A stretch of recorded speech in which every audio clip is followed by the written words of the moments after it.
Katanya Habib ini nasabnya palsu. Banyak beberapa para kiai-kiai, khususnya para muhibbin itu bertanya kepada saya, Habib ini kalau bisa disikapi Habib harus jawab. Saya tertawa, saya bilang, kan sudah ada yang menjawab. Ada fulan yang menjawab, ada habaib yang menjawab, ada kiai dari Madura, ada. Bahkan terakhir kemarin ketua PBNU, Jazahullah Khair, jawab. Lalu yang paling akhir ini ada Gus Miftah, yang suka kayak congat hitam itu. Itu sampai mengatakan seperti itu. Saya bilang, buat apa saya jawab lagi? Kalau saya harus menjawab begini, kalau ada orang yang tidur saya banguni, orang tidur saya banguni. Kenapa? Manfaat. Tapi kalau ada orang yang pura-pura tidur, ngapain dibanguni? Disiram sampai 10 ember pun tidak akan bangun, namanya pura-pura tidur. Dan siapa orang yang ahlul ilmi dan ahlul basirah yang tidak tahu habaib? Tak ada. Bahkan saya sampai ngomong kepada salah satu kiai kemarin waktu saya ada di Banten dan di Garut, ketika beliau mengatakan, Habib tolong segera disikapi. Saya bilang, enggak, saya banyak kerjaan. Kalau seandainya saya harus menjawab, paling saya berlogika saja. Berlogika saja. Logikanya begini, saya kenal orang-orang sepuh. Saya kenal orang-orang sepuh, kiai-kiai sepuh yang Masya Allah. Terakhir Mbah Umar ya, Mbah Umar dari Pacitan, Mbah Yai Umar dari Pacitan. Kira-kira 1 bulan sebelum wafat saya silaturahmi kepada beliau. Masya Allah, mukanya terang luar biasa. Kemudian terlihat wajah-wajah husnul khatimah di wajahnya. Saya waktu silaturahmi ke beliau sudah di kasur. Saya duduk di bawah. Beliau sudah ada di kasur gitu. Beliau maksa saya untuk naik. Duduk di kursi. Saya bilang, enggak, saya lebih nyaman di sini, Mbah. Biarkan saya duduk di sini. Kata, enggak Habib, enggak. Nah, karena memaksa terus saya jadi enggak enak. Takut mengganggu beliau gitu. Akhirnya saya duduk di kasur, duduk di kursi. Bahkan duduk di sebelahnya beliau di arah kaki sambil saya pijitin kakinya Mbah Yai Umar. Seperti Mbah Yai Umar, Mbah Maimun Zubair, orang yang kita kenal betul-betul orang soleh, orang mukhlis, orang amil bi ilmi, orang punya sanad yang luar biasa, punya punya hubungan dengan ulama-ulama sepuh, punya kaitan dan sebagainya. Saya katakan, pernah nggak jenengan mendengarkan ulama-ulama sepuh, walaupun satu patah meragukan nasab habaib, pernah nggak? Coba saya kepengen tahu gitu loh. Barangkali ada informasi siapa, misalnya Mbah Ehsan Jampes atau Mbah Yai Jazuli atau Mbah Abdul Karim Lirboyo atau Mbah Mukai, siapa aja yang sepuh ya. Pernah enggak ada yang mengatakan nih habaib ini nasabnya diragukan? Pernah enggak? Ya beliau mengatakan, karena waktu yang saya ajak bicara orang sepuh juga sekitar 70 sekian umurnya. Dia bilang, saya nggak pernah Habib. Ya sudah, saya bilang, kalau nggak pernah. Yang kedua, apakah mereka itu orang yang ta'zim kepada habaib atau tidak? Ya luar biasa Habib.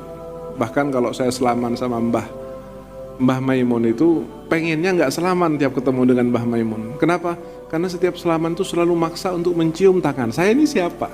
Muda, dan beliau luar biasa. Saya selaman sama Mbah Yai Umar juga seperti itu. Ditarik tangan saya, dipaksa. Dia bilang jangan Kiai. Sampai beliau mengatakan begini, saya tidak mau cium tangannya jenengan Bib, saya mau cium tangannya Rasulullah. Nggak paham maksudnya apa gitu loh. Beliau mengatakan seperti itu. Nah kalau sudah orang-orang sepuh seperti itu, ulama-ulama sepuh seperti itu, ngapain kita bingung? Orang berpendapat silahkan saja berpendapat, tetapi tidak harus menjadi perpecahan di antara kaum muslimin, apalagi sampai menjadi perpecahan di antara ahlul ilmi. Ini yang dirugikan bukan habaib tapi Nabi Muhammad SAW. Yang akan bersedih Nabi Muhammad SAW. Coba masing-masing insaf gitu ya, masing-masing insaf, mikir apa yang diucapkan, apa tujuannya, apa manfaatnya dan sebagainya. Adalah benar, saya akui tidak semua habaib itu benar. Habaib itu kan manusia, tidak ada jaminan ismah. Tetapi bukan hanya habaib sebetulnya nggak benar, kiai pun juga ada yang nggak benar. Ada yang sekarang sedang ditahanan karena dihukum 8 tahun sebab berbuat asusila kepada 11 santrinya. Itu bukan habaib. Tetapi apakah kemudian kita bilang kiai jelek semua atau habaib? Enggak juga. Artinya Rasul SAW mengatakan min husni islamil mar'i tarkuhu ma la ya'nihi. Lalu saya katakan, kalau seandainya para masyayikh, para sepuh, para ulama, saya tidak bicara di luar ahli sunnah wal jamaah atau nahdlatul ulama ya, kita di ahli sunnah nahdlatul ulama, kalau seandainya beliau itu meyakini bukan tanpa sebab, beliau ta'zim bukan tanpa sebab, beliau taukir bukan tanpa sebab. Sebabnya apa? Yang jelas ilmunya luar biasa, amalnya luar biasa. Tetapi ada satu hal nih, ada satu hal yang mungkin sekarang ini kita jarang mendapatkan. Mereka adalah ahlul basirah. Mereka memandang sesuatu dengan firasah.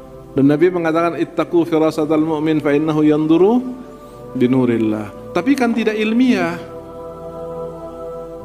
Iya betul, tidak ilmiah menurut Anda.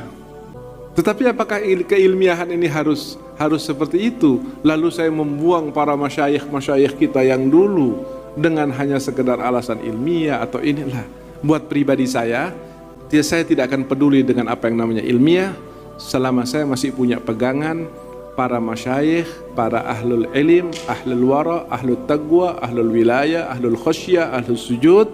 Itu cukup buat saya melebihi dari apa yang namanya ilmiah dan seterusnya. Mereka adalah ahlul basirah. Sampai seperti Mbah Yai Umar Pacitan itu sampai mengatakan, saya kan tak tarik tangan saya muda harus dicium pada saat itu, harus dicium oleh orang yang sudah lebih dulu sujud pada Allah, lebih dulu kenal Allah, lebih dulu mengetahui ilmunya Allah, lebih dulu kenal dengan Nabi Muhammad, bahkan sepuh ilmunya, perjuangannya sudah jelas-jelas nyata. Apakah kemudian saya pantas tangan saya dicium oleh beliau, saya tarik, tapi beliau tetap memegang sampai tinggal 2 jari kalau nggak salah, dipegang. Beliau lagi dalam keadaan sepuh tua, saya takut mengganggu gitu loh. Akhirnya saya bilang, jangan Yai, ngapunten, jangan Kiai, jangan. Malah beliau mengatakan, saya tidak mau mencium tangan ente ya Habib, saya mencium tangan Rasul. Saya Rasulullah? Bukan. Tapi kenapa kok Mbah Yai Umar mengatakan seperti itu? Saya nggak paham. Tapi yang jelas itu bukan omong kosong yang keluar dari mulutnya, tetapi itu adalah pembicaraan yang dia lihat lewat basirah dan kesucian hatinya. Sebagaimana juga Mbah Yai Maimun Zubair. Pada saat saya silaturahmi, beliau memaksa. Saya sampai tidak enak gitu loh.